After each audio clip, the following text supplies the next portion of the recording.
Hey, and we're back. And now we're going to talk about Elliot's character for the upcoming campaign. So, Elliot, Uh, First, I want to say I'm really excited for this. yeah. I decided to go by a different route from what I normally go when I build characters. I'm a Yuan-Ti pureblood, Hmm. which while I have played humans before, they're very similar, but they're very like withdrawn from society Yeah. because they kind of have like their own thing. Mm. Because regular Yuan-Tis have like they're like split up into like tribes or whatever, but Yeah. because they're more like humans, they can blend in, so they can go wherever they want. Gives them more flexibility, which is something. So, for those that don't know, Yuan-Ti are like a race of snake people, tribal snake people. So, yeah. Uh, But speaking about Yuan-Ti, for the setting that we're in, I feel like it's very, very uncommon, which I find interesting, to find them in there. But your story makes it make sense. You know what I yeah.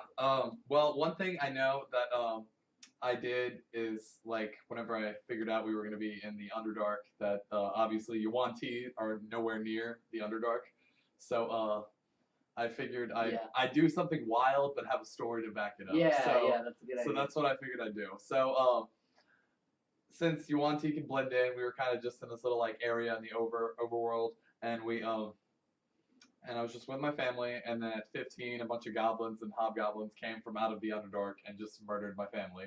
Damn, Uh, so I was pretty pissed, that sucks. and yeah, and I basically went down for vengeance, and I traveled into the Underdark, At and 15? yes, Okay. that's where pretty savage. that's where it comes in. Is Okay. whenever I ended up finding the hobgoblins and goblins that killed my parents, they were pretty impressed because they were surprised that at 15 I was able to Mm, find them in the Underdark and make my way around there at such a young age. yeah, So instead of killing me, which I kind of expected they would do, yeah. they ended up taking me under their wing and training me in the drug trade, which is, for those of you who don't know, it's pretty big in the Underdark. So Yeah. so Drugs, slaves, and weapons. yep, exactly. So that's where I ended up. My character's a ranger, and he's really good at smuggling. So one thing uh, that's kind of how it incorporates in is I learned by working for 10 years for these drug Mhm. smugglers, Yeah. and I kind of like worked my way up, and then Learn the land, mhm. learn the whole area. That's also why it's another very since uncommon thing is that since Yuan-Ti are not very involved in the Underdark, the fact that I had no idea of the Underdark, but my character knows certain areas of the Underdark. So that's kind of how I incorporated it in is by being able to make all those trips, being a smuggler. Yeah. So then later I got to I decided that slave trading was a lot better of a business. It was more lucrative in the Underdark.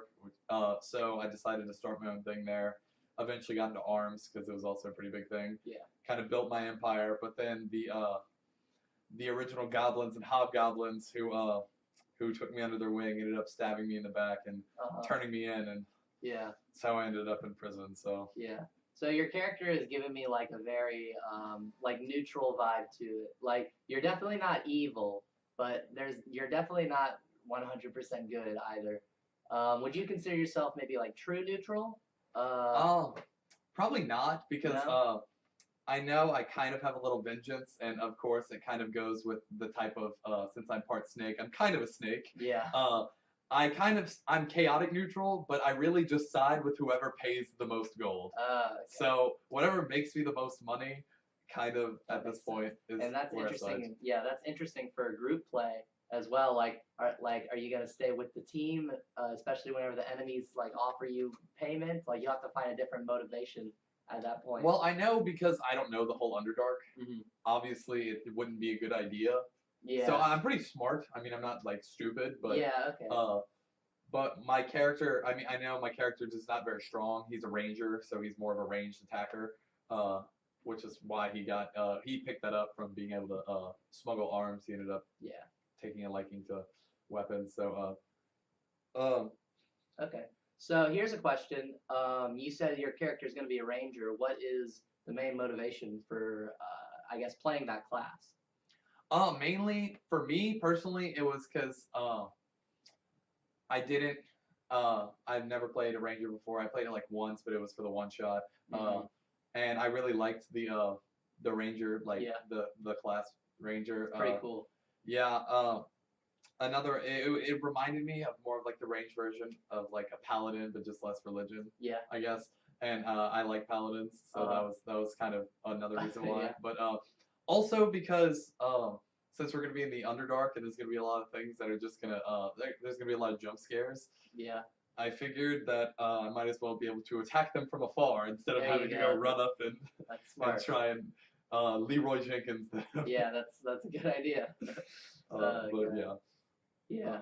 Have you put into much thought about like going forward? Like, are you gonna maybe keep doing ranger and then specialize into something? Like, I know some rangers are very horde based and they'll attack a lot of enemies versus giant like colossus slayers, which will kill massive one entity enemies, which are different variations of the hunter archetype.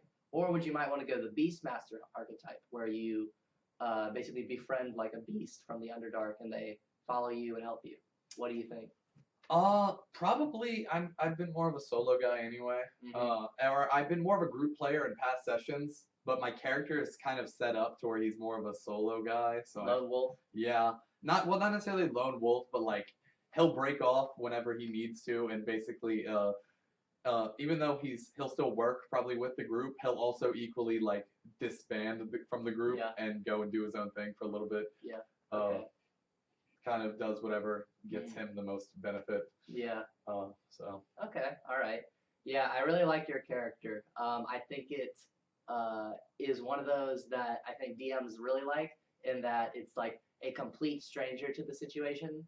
Like, your character has no idea, or at least maybe a little bit of an idea of like what's been happening in the Underdark, and that makes it perfect for you to be the stranger to come in and start to save it all, the hero, in essence. Well, plus on top of that, I think it's interesting is just for the fact that like, because we can blend in, I'm probably like the only Yuan-Ti that's in the Underdark at this point. There's like hardly any others that I've run into. There really aren't probably that many. So I feel like it'd be interesting. Yeah. But, yeah. All right.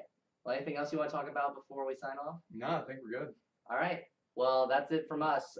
Make sure to like and subscribe if you want to see us start our new campaign called Out of the Abyss.